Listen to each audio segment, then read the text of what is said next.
Appreciate someone who recommended, hey, why not give us your top 5 releases so far for the first half of 2022? I can absolutely do that. This video will be short, not in any particular order. And remember, this is just my top 5. It's my opinion. If your top 5 is different, be sure to comment below.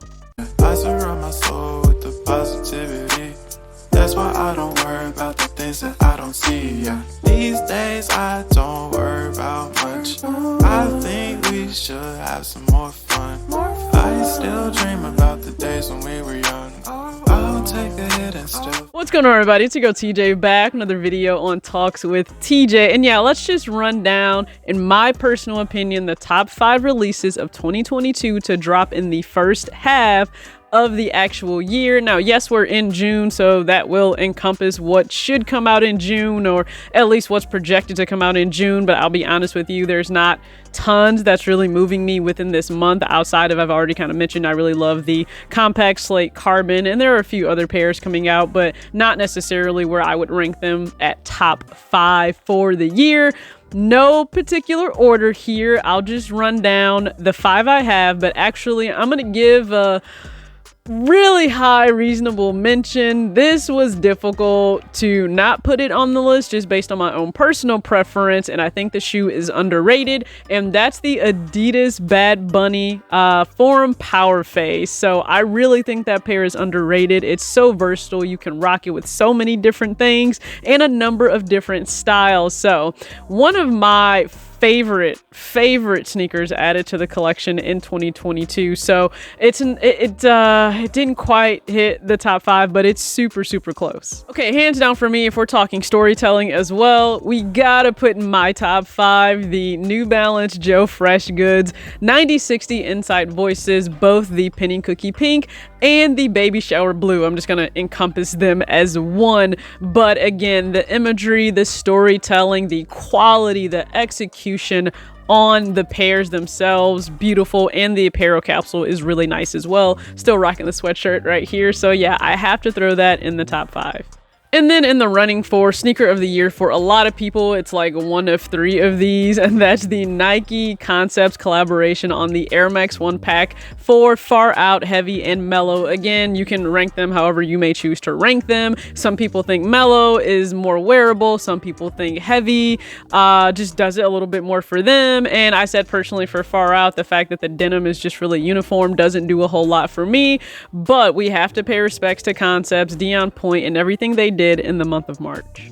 Okay, also in March finally dropped, and for me it edged out the Bad Bunny pair just by a smidge, and that's Chitose Abe doing it again with Nike on the Sakai Vapor Waffle in that sail and gum, but then also the black and gum colorway. I still want both. I really want both of those. And the Vapor Waffle, it is polarizing. You either hate it or you love it based on what the heel looks like. But we waited so long for those colorways to drop, and not like I stood a chance in actually getting either one of them. I tried, I took L's like I always do on Sneakers App, but I tried. I still think she is leading the charge when it comes to putting out consistent collaborations with Nike. They usually hit the mark, and I really think she did this time too with both of those pairs.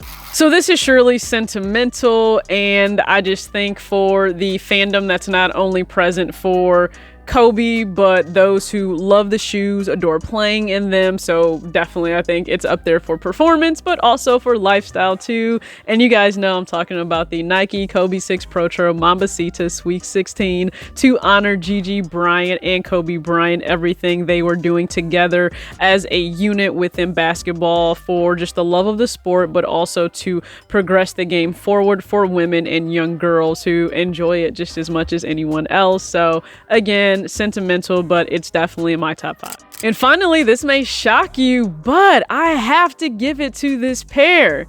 Shout out to LaMelo Ball and Puma for the MB01 Galaxy. Seeing it in hand blew me away, even a GS pair.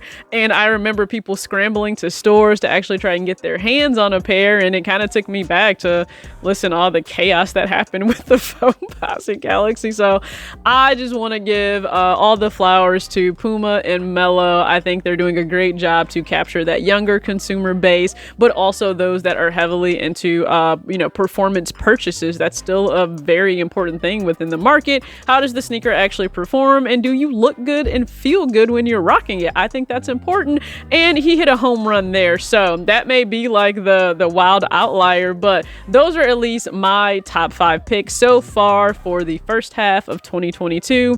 We have so many sneakers that will drop later on, of course, this year. I'm sure some will be surprises, and then for others, they may be good pairs, but maybe they don't rank within the top 5 for you. As you guys can see, I don't have any Jordans on this list because none of them would rank that high for me. That's nothing personal against them. I've told you I like some of them.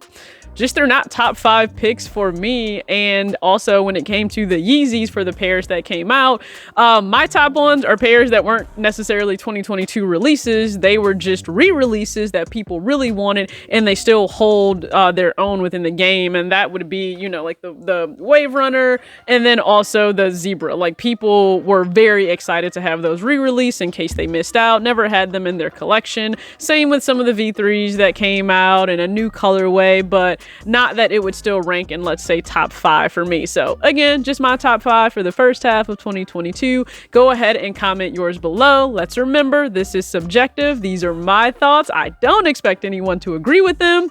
And as long as we remember that, I think we'll all be good. Appreciate you tuning in. As always, act your age, not your shoe size. Peace.